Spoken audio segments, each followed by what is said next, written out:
একদিন বাড়িতে কেউ ছিল না, তাই পাশের বাড়ির এক আন্টি আমাকে তার বাড়িতে ডাকলেন। আমি ভাবলাম হয়তো তার কোনো কাজে সাহায্য দরকার, তাই আমি তার বাড়িতে গেলাম। সেখানে গিয়ে দেখি আন্টি লাল এর একটি সুন্দর শাড়ি পরে আছেন। এই শাড়িতে তাকে অনেক সুন্দর আর আকর্ষণীয় লাগছিল। তিনি আমাকে তার ঘরের ভিতরে নিয়ে গেলেন। তিনি বললেন, আমার বাসায় কেউ নেই, তাই তোমার একটু সাহায্য দরকার। তোমাকে কিছু নতুন বিষয় শিখাবো। তার কথাগুলো শুনে আমি কিছুটা অবাক হলাম, কিন্তু পরে বুঝলাম তিনি আমাকে কিছু কাজে সাহায্য করতে বলছেন। দিনভর ভীষণ ক্লান্ত ছিলাম, তাই আন্টি আমাকে তার ঘরে বিশ্রাম নিতে বলল। বিছানায় শুয়ে পড়তেই আমি গভীর ঘুমে আচ্ছন্ন হয়ে গেলাম। সকালে ঘুম ভাঙতেই দেখলাম দীপ্তি আন্টি আমার পাশে শুয়ে আছে, তার হাত আমার বুকের উপর রাখা। এমন অবস্থায় তাকে দেখে আমি একটু দূরে সরে গেলাম। মনে হলো হয়তো রাতে ঠান্ডা লাগায় সে পাশেই এসে শুয়ে পড়েছে, আর ঘুমের ঘোরে আমি তা বুঝতেই পারিনি। যেই আমি উঠলাম, আন্টিরও ঘুম ভাঙল। তখন আমি তাকে বললাম, দীপ্তি আন্টি, তুমি আমার পাশে কেন শুয়েছিলে? দীপ্তি আন্টি জবাব দিল, আমি আসলে বাইরে সোফায় শুয়েছিলাম, কিন্তু রাতে খুব ঠান্ডা লাগছিল, তাই তোমার পাশে এসে শুয়ে পড়েছি। এই বলে আন্টি আমাদের নতুন বাড়ির নির্মাণ প্রায় শেষ হয়ে আসছিল, তাই আমি প্রায়ই সেটি দেখতে যেতাম। নতুন বাড়িটি আমাদের মূল বাড়ি থেকে প্রায় 15 কিলো দূরে ছিল। একদিন সেখানে কাজ দেখতে গিয়েছিলাম, তখন পাশের বাড়ির একজন আন্টি প্রায়ই আমাকে চা বা পানি খাওয়ার জন্য ডাকতেন। তার এই আন্তরিক আমন্ত্রণে একদিন আমি তার বাড়িতে গেলাম। সেই দিন তিনি আমার সাথে অনেক কথা বললেন এবং কিছু নতুন বিষয় আমার সাথে শেয়ার করলেন। পাশের বাড়ির আন্টি বেশ আত্মবিশ্বাসী ভঙ্গিতে কথা বলছিলেন এবং তার শাড়ি কিছুটা ভিন্নভাবে পরা ছিল। বাড়িতে ঢোকার পর তিনি আমাকে চা খাওয়ার জন্য জিজ্ঞেস করলেন। আমি বললাম, আমি চা খাই না, কিন্তু তিনি জোর দিয়েই চা বানিয়ে দিলেন। যখন তিনি আমাকে চা দিলেন, তখন তার হাত আমার হাতে হালকা করে স্পর্শ করল। সেই মুহূর্তে আমি কিছুটা অদ্ভুত কিছু অনুভব করলাম, তবে আমি তখনও বিষয়টিকে মজা হিসেবেই নিয়েছিলাম। এরপর তিনি বললেন, আজ তুমি ঠিক সময়ে এসেছ। বাসায় কেউ নেই, আমার একটু সাহায্য দরকার। আমি ভাবলাম হয়তো কোনো কাজের সহায়তা দরকার, কিন্তু পরে তিনি আমাকে তার ঘরের দিকে নিয়ে গেলেন। আমি কখনো ভাবিনি যে সেদিন এমন কিছু ঘটতে পারে। বন্ধুরা, আজকের গল্পটা অনেক বেশি স্পেশাল, তাই সবাই রেডি হয়ে যাও, কেউ মিস করো না। আর দয়া করে গল্পগুলো ভালো লাগলে ভিডিওটি লাইক, শেয়ার এবং চ্যানেলটি সাবস্ক্রাইব করো প্লিজ। আমি অরিন্দম, বয়স 22 বছর। আমাদের পরিবারের আর্থিক অবস্থা খুব ভালো ছিল না, তবে কঠোর পরিশ্রম করে আমি বেশ কিছু টাকা সঞ্চয় করতে পেরেছিলাম। আমার স্বপ্ন ছিল বাবা মাকে ছোট বাড়ি থেকে বের করে বড় একটি বাড়িতে নিয়ে আসার। আমাদের নতুন বাড়ির নির্মাণ প্রায় শেষ হয়ে আসছিল, তাই আমি প্রায়ই সেখানে যেতাম। একদিন আমি লক্ষ্য করলাম সামনের বাড়ির একজন 32 বছরের মহিলা আমাকে দেখছেন। আমি আমার কাজে ব্যস্ত থাকতাম, তবে যখনই তাকাতাম দেখতাম তিনি আমাকে গভীরভাবে দেখছেন। একদিন তিনি হাতের ইশারায় আমাকে ডাকলেন। আমি তার কাছে গেলে তিনি হেসে বললেন, কি, নতুন বাড়িতে কবে উঠছ? তোমাদের বাড়ির কাজ কবে শেষ হবে? এভাবে আমাদের আলাপ শুরু হলো। তার নাম ছিল দীপ্তি। আমি প্রথমে তাকে আন্টি বলে সম্বোধন করেছিলাম। দীপ্তি আন্টি আমাকে প্রায়ই দেখতেন। তার বাড়ি আমাদের নতুন বাড়ির সামনেই ছিল, তবে খুবই সাধারণ একটা বাড়ি ছিল। তিনি সাধারণ জীবনযাপন করতেন এবং সবসময় শাড়ি পরতেন, যা তাকে আরও আকর্ষণীয় করে তুলত। যেহেতু কিছুদিন পর আমরাও ওই এলাকায় বসবাস করব, তাই মাঝে মধ্যে তার সাথে কথা হতো, তবে এর বেশি কিছুতে আমার আগ্রহ ছিল না। আমি 22 বছর বয়সী একজন তরুণ, আর দীপ্তি একজন 32 বছরের মহিলা। একদিন যখন আমাদের নতুন বাড়ির নির্মাণ কাজ চলছিল, আমি সেখানেই একটি চেয়ারে বসেছিলাম। ঠিক তখনই দীপ্তি আন্টি সন্ধ্যায় আমার জন্য 1 কাপ চা নিয়ে আসলেন। তিনি বললেন, সকালে থেকে দেখছি তুমি খুব মনোযোগ দিয়ে তোমার বাড়ির কাজ দেখছ। দীপ্তি আন্টির এই আন্তরিক আচরণে আমি মুগ্ধ হলাম, কারণ এমন ভালো প্রতিবেশী আমাদেরও প্রয়োজন ছিল। তার কথাবার্তা অনেক সুন্দর ছিল। আমার বাবা মা অনেক কঠিন সময় পার করেছেন এবং অনেক পরিশ্রম করে আমাকে পড়াশোনা করিয়েছেন। আমাদের পরিবারে আমি, আমার বাবা মা এবং আমার 15 বছর বয়সী ছোট ভাই ছিল। সম্প্রতি আমি আমার ছোট ভাইকে অন্য শহরের একটি কলেজে ভর্তি করিয়েছি এবং সে এখন সেখানে পড়াশোনা করছে। নতুন বাড়ির নির্মাণের বিষয়ে বাড়ির কারোই সঠিক ধারণা ছিল না। আমার পড়াশোনা শেষ হওয়ার পরপরই আমি একটি চাকরি শুরু করি। কিছু মাস চাকরি করার পর আমি নিজের ব্যবসা শুরু করি। অল্প সময়েই সেই ব্যবসায় ভালো লাভ হয়, যার কারণে আমি আজ এই বাড়িটি নির্মাণ করাতে সক্ষম হয়েছি। আমি আমার বাবা মায়ের জন্য খুবই খুশি ছিলাম, কারণ তারা অনেক কিছু সহ্য করেছেন আর আমার ভাইও ভালোভাবে পড়াশোনা করছিল। মাঝে মধ্যে আমি তার হোস্টেলে গিয়ে দেখা করতাম। একদিন আমি বাড়ির নির্মাণ কাজ দেখতে গেলাম, যাতে সব ঠিকঠাক চলছে কিনা তা নিশ্চিত করতে পারি। আমি যখন আমাদের নতুন বাড়ির নির্মাণ কাজ দেখতে গেলাম, তখন বুঝলাম কিছু জিনিস যা আমি বিদেশ থেকে অর্ডার করেছিলাম সেগুলো আসতে দেরি হচ্ছে, তাই বাড়ির কাজ শেষ হতে আরও কিছুটা সময় লাগবে। কাজের পরিস্থিতি দেখে আমি বাড়ি ফিরে যাওয়ার জন্য প্রস্তুতি নিচ্ছিলাম। তখন হঠাৎ লক্ষ্য করলাম আন্টি তার বাড়ির দরজায় দাঁড়িয়ে আমাকে দেখছেন। জানি না কেন তিনি সবসময় আমার দিকে অপলক দৃষ্টিতে তাকিয়ে থাকেন। যখন আমার চোখ তার দিকে পড়ল, তার দৃষ্টিতে যেন কিছুটা ভিন্নতা অনুভব করলাম। তার চেহারায় এমন কিছু ছিল যা আমার কাছে নতুন লাগছিল, কারণ আগে তাকে এমনভাবে দেখিনি। সে আমাকে হাত নাড়িয়ে ইশারা করল, আমিও তাকে হাত নাড়িয়ে সাড়া দিলাম এবং সেখান থেকে বেরিয়ে এলাম। দীপতি আন্টির এই আচরণে আমি কিছুটা অবাক হলাম, কারণ আমাদের মধ্যে খুব বেশি আলাপ পরিচয় ছিল না, তবুও তিনি এমনভাবে আচরণ করছিলেন যা আমার কাছে কিছুটা অদ্ভুত লাগছিল। মনে হচ্ছিল তিনি আমাকে অনেক আগে থেকেই চিনেন। আমি যখনই নতুন বাড়ির নির্মাণস্থলে যেতাম, দীপ্তি আন্টি আমার সাথে কথা না বলে থাকতে পারতেন না। প্রতিবারই তিনি আমাকে চা বা নাস্তার জন্য ডাকতেন, তবে আমি সবসময় কোনো না কোনো অজুহাতে তাকে এড়িয়ে যেতাম। কয়েকদিন পর একদিন আমি আবার বাড়ির কাজ দেখতে বেরোলাম, তখন হঠাৎ করে প্রবল বৃষ্টি শুরু হল। বৃষ্টি এতটাই জোরে হচ্ছিল যে গাড়ি চালাতে সামনের কিছুই দেখতে পাচ্ছিলাম না। ধীরে ধীরে যখন আমি বাড়ির কাছে পৌঁছালাম, তখন দেখলাম একটি ভয়ানক দৃশ্য। বাড়ির একটি দেওয়াল বৃষ্টির পানিতে ধসে পড়ে গেছে। নির্মাণ কাজ এখনও অসমাপ্ত ছিল, তাই বৃষ্টির তীব্রতা সেই কাঁচা কাজটি সহ্য করতে পারেনি। এই ক্ষতি দেখে আমি খুবই হতাশ হয়ে পড়লাম। বৃষ্টির কারণে সেই সময়ের সব শ্রমিকও চলে গিয়েছিল। আমি কোনো আশ্রয় খুঁজতে বাড়ির একটি অংশের পেছনে দাঁড়ালাম। বৃষ্টি এতটাই তীব্র ছিল যে বাড়ি ফেরার জন্য অপেক্ষা করা ছাড়া আর কোনো উপায় ছিল না। অনেকক্ষণ অপেক্ষা করেও বৃষ্টি কমছিল না এবং আমি বুঝতে পারছিলাম না কি করব। তখন বাড়িতে ফোন দেওয়ার চেষ্টা করলাম, কিন্তু নেটওয়ার্ক সমস্যার কারণে ফোন লাগছিল না। কিছুক্ষণ পরে হঠাৎ দেখি দীপ্তি আন্টি সামনের দিক থেকে ছাতা হাতে আমার দিকে আসছেন। সন্ধ্যা নেমে এসেছিল আর বৃষ্টির কারণে চারপাশ অন্ধকার ছিল। আন্টি এই হঠাৎ উপস্থিতি আমাকে কিছুটা অবাক করল। আন্টি একটি হাতে ছাতা এবং অন্য হাতে টর্চ নিয়ে ধীরে ধীরে আমার দিকে আসছিলেন। টর্চের আলো আমি তাকে স্পষ্টভাবে দেখতে পেলাম। সেই মৃদু আলোতে আন্টি একেবারেই আলাদা লাগছিল।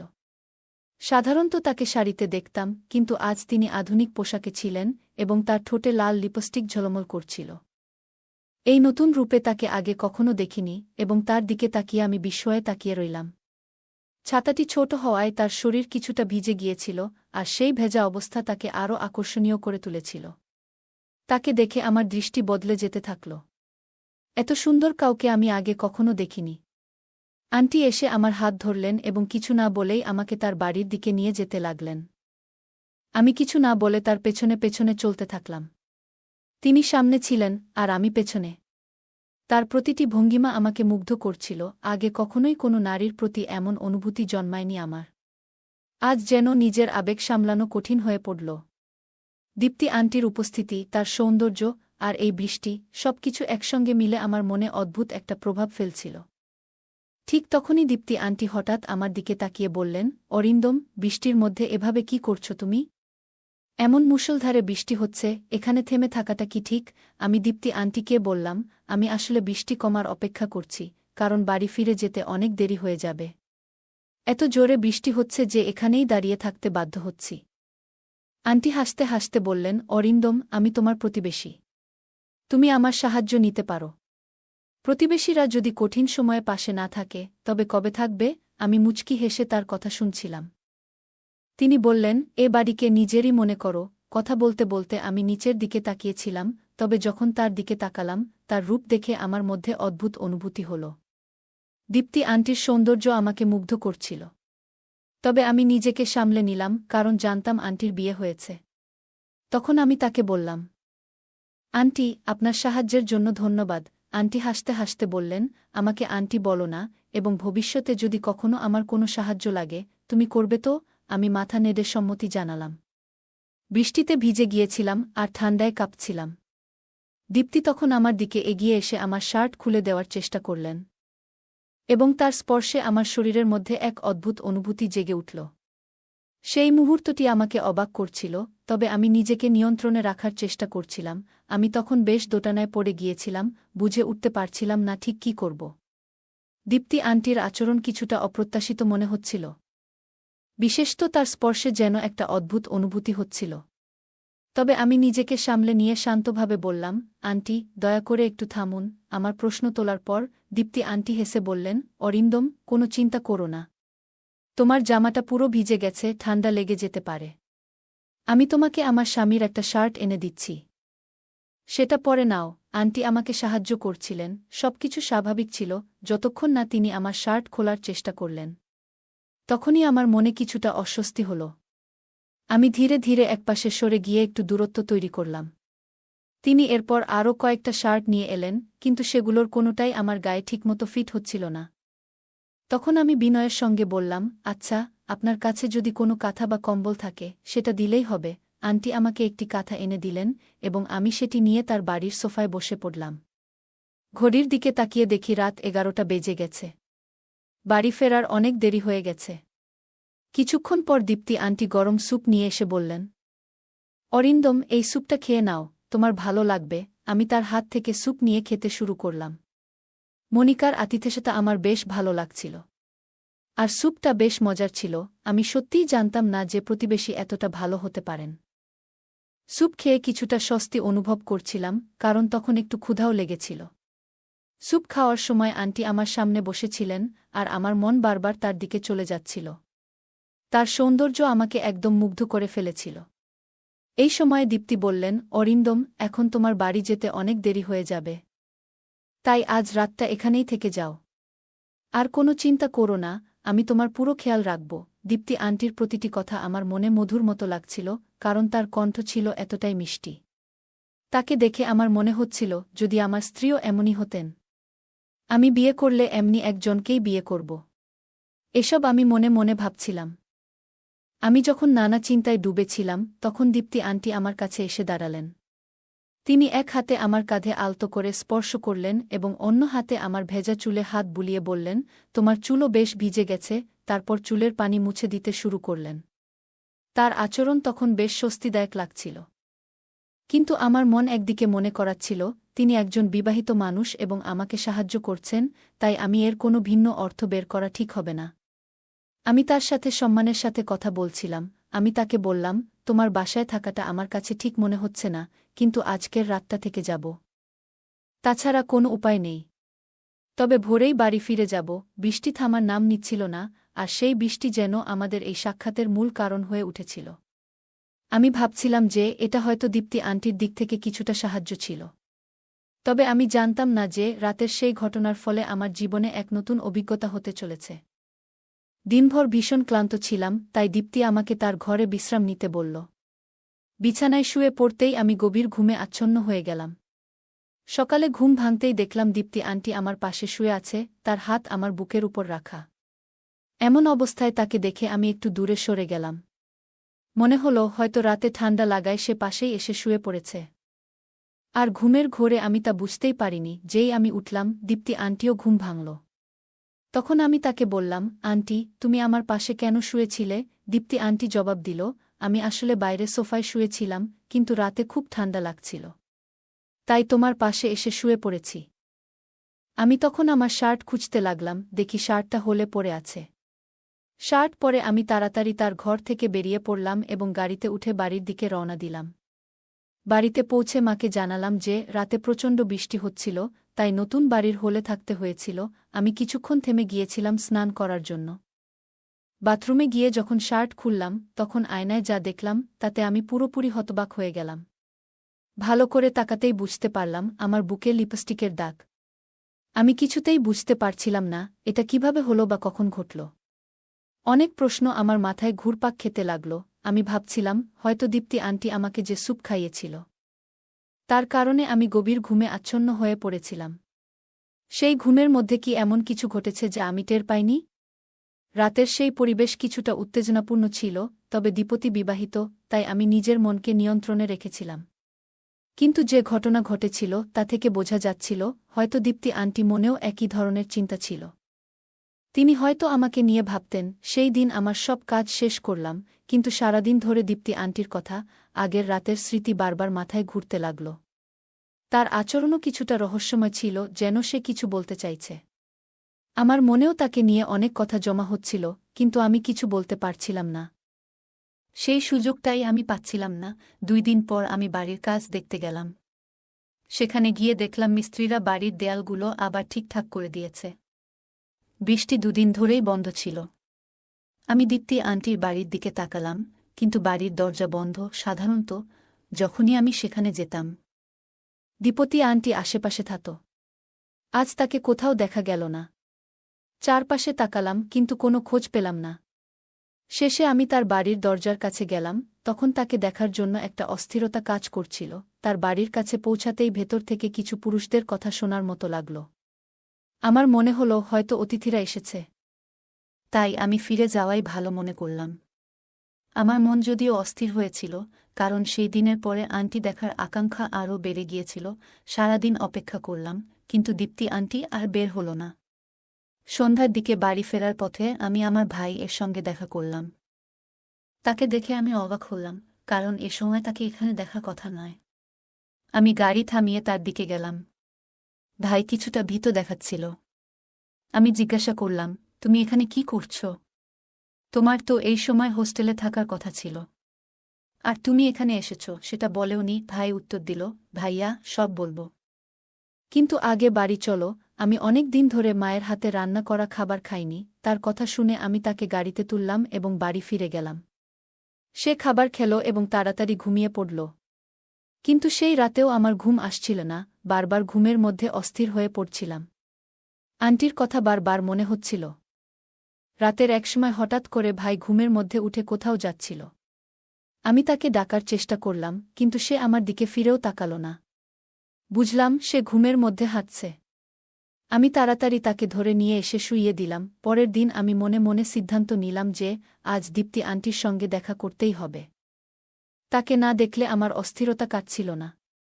আমি আবারও সেই বাড়ির কাজে দেখতে গেলাম। কাজ কতটা এগিয়েছে তা দেখছিলাম। হঠাৎ করে দীপ্তি আন্টি এসে হাজির হল। আজ সে সাধারণ একটি শাড়ি পরেছিল, কিন্তু তাকে দেখে আমার মনে পড়ল আগের রাতের সেই স্মৃতি। শাড়িতে আজ আন্টিকে অসাধারণ লাগছিল। তার প্রতি আমার মুগ্ধতা বাড়ছিল। মনে মনে আমি তার ভাবনায় ডুবে যাচ্ছিলাম। ঠিক তখনই দীপ্তি আন্টি কথা বলতে শুরু করল, অরিন্দম, তোমার একটু সাহায্য চাই। তুমি কি আমার সঙ্গে যাবে? তার সাহায্যের কথায় আমি কিছু না ভেবেই রাজি হয়ে গেলাম। দীপ্তি আন্টি বলল, আমাদের বাইরে যেতে হবে। আমরা আমার স্কুটিতে যাব। আমি একটু প্রস্তুত হয়ে নিচ্ছি। কিছুক্ষণ পর সে ফিরে এলো, সম্পূর্ণ প্রস্তুত হয়ে, এবং তাকে দেখে আমি চোখ ফেরাতে পারছিলাম না।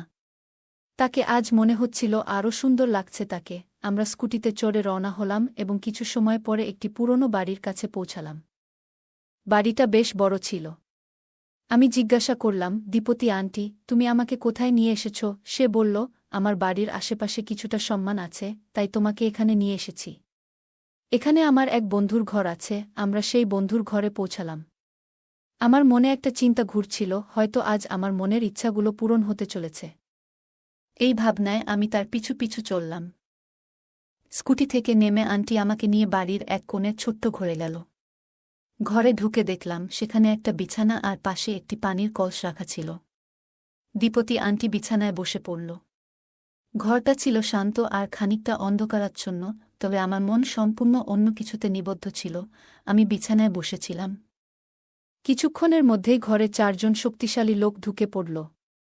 তাদের দেখে আমি কিছুটা অবাক হয়ে গেলাম। বুঝতে পারছিলাম না এখানে কি ঘটছে। দেখলাম তাদের মধ্যে 2 জনের হাতে ক্যামেরা আছে, এবং হঠাৎ করে ঘরের বড় বড় লাইটগুলো জ্বলে উঠল। আমি দীপ্তি আন্টিকে জিজ্ঞাসা করলাম, দীপ্তি আন্টি, এটা কি হচ্ছে? কিন্তু সে কোনো কথা বলার জন্য প্রস্তুত ছিল না। মুখে স্কার্ফ বাঁধা ছিল তার। আমি তার কাছে জানতে চাইতেই একটি ভারী মহিলার প্রবেশ হল ঘরে। সে এসে আমার পাশে বসল। একদিকে ছিল আন্টি, আর অন্যদিকে সেই মহিলা। আমি জোরে চিৎকার করে বললাম, এখানে কি চলছে? তখন সেই 4 জনের একজন বলল, তুমি যতই চিৎকার করো, এই ঘর থেকে কোনো শব্দ বাইরে যাবে না, এটা শুনেই আমি বুঝতে পারলাম আমার সঙ্গে কিছু ভয়ঙ্কর কিছু ঘটতে চলেছে। তখনই তাদের একজন একটি বড় ছুরি বের করল এবং তা আমার দিকে এগিয়ে ধরল। আমি প্রচণ্ড ভয়ে কাঁপতে লাগলাম। সে বলল, এখন তোমাকে আমাদের নির্দেশ মতো কাজ করতে হবে, না হলে তোমার জীবন বিপন্ন হবে। আমি ভয়ে দিশেহারা হয়ে পড়েছিলাম। তখনই বুঝলাম আমি এক ভুল জায়গায় এসে পড়েছি এবং দীপ্তি আন্টির উপর ভরসা করে আমি নিজেকে একটি ভয়াবহ পরিস্থিতিতে ফেলে দিয়েছি। আমি বুঝতে পারছিলাম যে দীপ্তি আন্টির প্রকৃত অভিপ্রায় অন্য কিছু। সেই মহিলা এবং আন্টি আমার সাথে অদ্ভুত আচরণ করতে লাগলেন। আর ক্যামেরা হাতে থাকা লোকগুলো সেই মুহূর্তগুলো বন্দি করতে শুরু করল। তখনই আমার মনে হল আমি একটা ফাঁদে আটকে গেছি। ঠিক সেই মুহূর্তে কেউ বাইরে থেকে দরজায় জোরে ধাক্কা দিল। দরজা খোলেনি, তাই সেটি ভেঙে ফেলা হল। পুলিশ ঘরে ঢুকতেই দীপ্তি আন্টি ভয়ে থরথর করতে লাগল। পুলিশ এসে সেই লোকগুলোকে গ্রেপ্তার করল।